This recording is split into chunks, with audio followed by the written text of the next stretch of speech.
Welcome to another episode of the fascinating world of birds, where today I'm joined with the keen bird enthusiast, Chanith Wijeratna, and he'll be discussing yet another bird species with us today.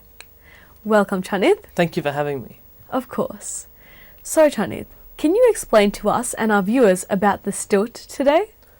Well, the stilt is a species of wader. You remember from a few weeks ago I discussed stints, which are also a wader.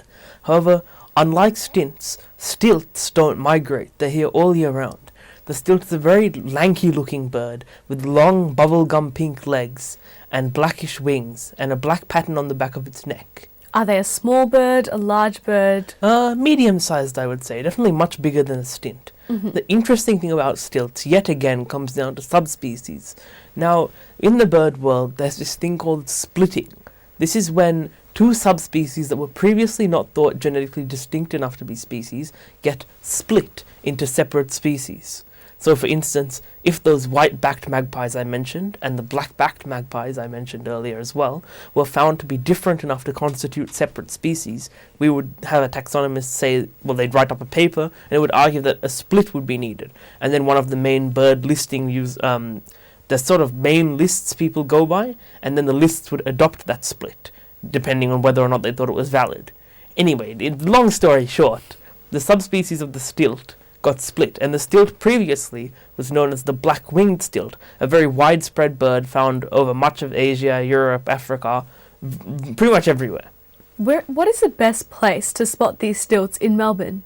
Well, there's a lot of good places, pretty much everywhere around.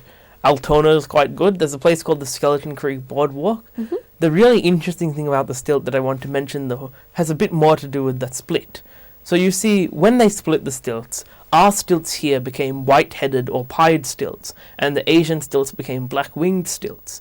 The subspecies for stilt do look different, but the young stilts can be quite tricky. Now, back in Sri Lanka, a few years ago, something quite interesting happened. Black-winged stilts are very well known from Sri Lanka, but in a few of the wetlands, people started noticing stilts that looked weirdly like our white-headed stilts. This is despite the fact that, as you can imagine, the distribution for white-headed stilts stops quite a while before Sri Lanka. Yeah. What happened eventually was people took more and more looks at these birds, trying to judge if they were true white-headed stilts, if there was some sort of bizarre migration.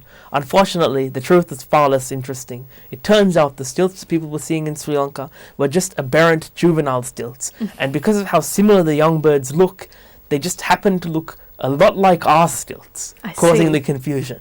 I see. Now, you've explained that there's physical differences between these stilts. Are there behavioural differences too? So sometimes when species are split, it's due to behavioural differences or differences in song. Mm-hmm. For instance, the western whistler and golden whistler in this state were split, and one of the factors that makes them different is they sing differently, they live in different habitats, but unfortunately it's not really like that for stilts at all. It's pretty much range and appearance that are different.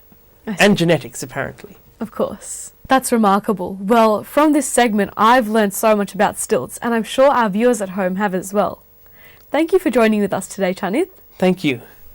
That brings us to the end of this segment. Join us again next week for some more fascinating information about birdwatching. Thank you.